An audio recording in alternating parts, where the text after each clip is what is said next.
Each of us has a mission in life, a role to fulfill. I didn't get the chance to complete mine.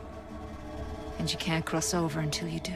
You don't even remember it, but Lifeblood was where we took Amazon High and cut it down into an episode of Xena. Right. Xena and Gabrielle go to visit the Amazons.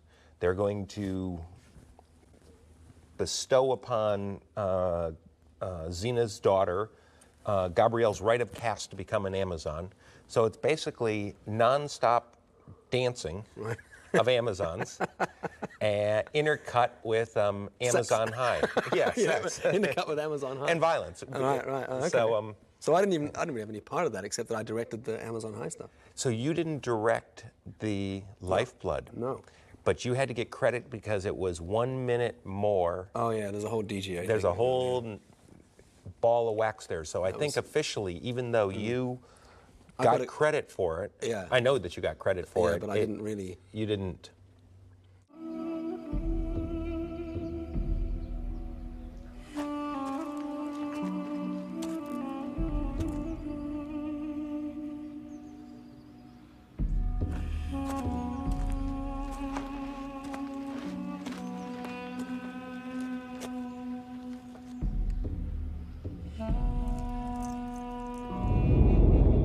Xena.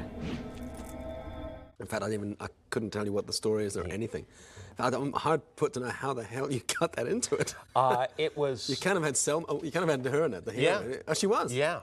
So it was it was the beginning of the Amazons, how they started. It was the ultimate kind of tale. The Amazons are all hopped up to go get vengeance for their slain leaders, and eventually Xena convinces them that through these flashbacks or through these hallucinations that they had of Amazon High, that vengeance is not the way, which was the message in Amazon High. Right. It was a real stretch. We were trying to save money, and it became a huge, huge nightmare. Send us from the land beyond time and death, the Atma, our savior, our greatest warrior.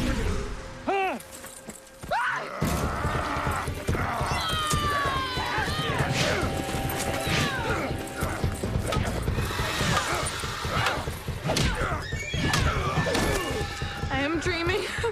No, I'm in the Twilight Zone.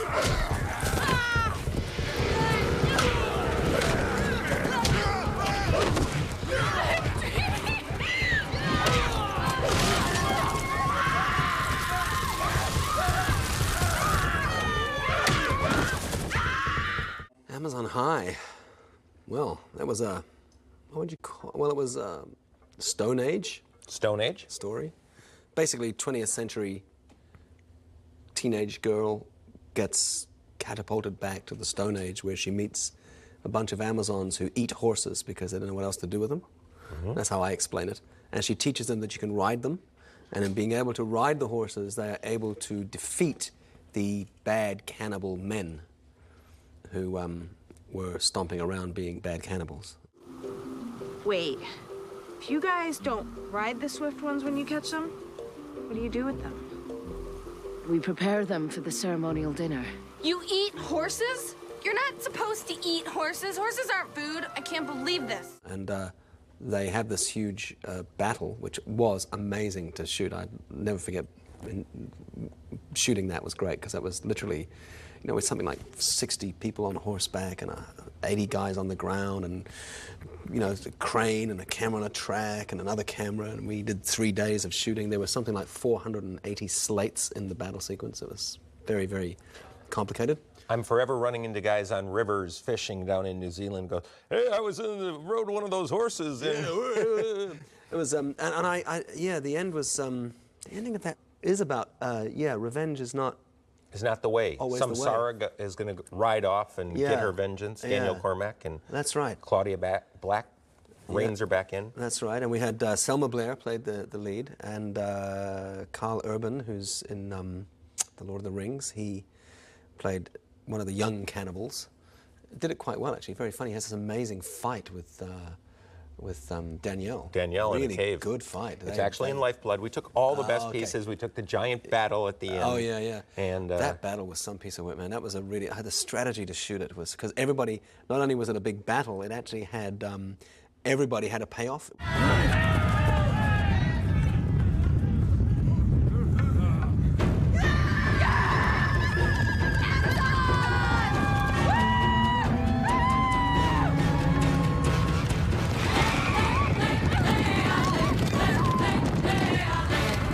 And right at the beginning, I don't know if you even know this, right at the beginning, I said to the people who did the horses, this is what I need the horses to do. And I wanted 2 horses, it was in the script, to rise together like that and do this. And one of them guys falls off something. Yes, we can do that. And they couldn't. They could not do that. And by the time I was so frustrated. And so if you look at it, it's cut together. To me, it's clunky, but because it's just piece after piece after piece after piece to try and fake it, you know, with camera cuts, and it's never exactly what you want. It's always better if you can film it.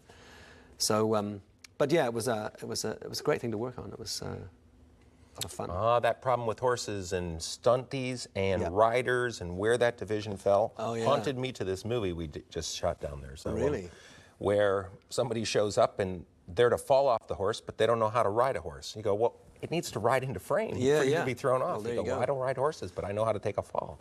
You go, One thing that we did develop in that, and I was amazed actually, because of course the guys stand there, all the cannibal guys, you know, stand there, and they think the Amazons are there, and then they hear this noise and they turn and galloping around the corner, you see them all coming on.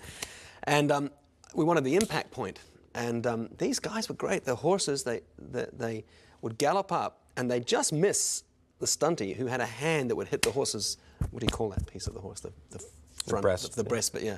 So they'd get a little purchase there and they go flying back, and because of the depth of focus, it looks as though they're getting absolutely mown down.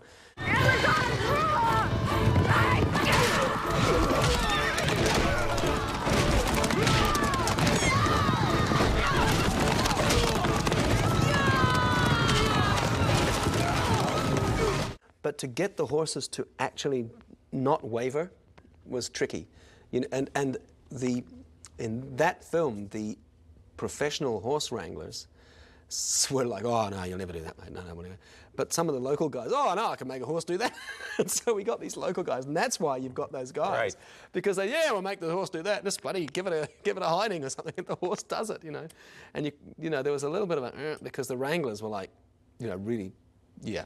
You shouldn't be treating horses in the... No. Right. But we had to get it, you know, so...